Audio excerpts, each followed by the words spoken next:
passou por uma situação que eu terei que passar pela mesma situação. E o texto nos dá essa informação.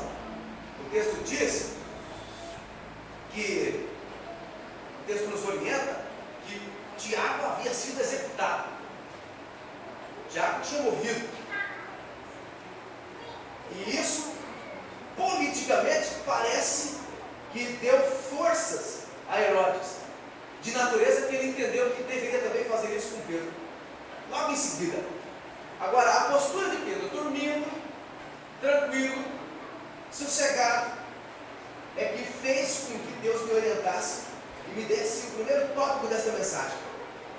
Embora ele já tinha consciência das dificuldades que Tiago passara, da experiência negativa que Tiago teve, ele ficou tranquilo, porque Deus tem propostas diferentes. Deus tem propostas distintas. Então ele estava dormindo, tranquilo, ficou deitado,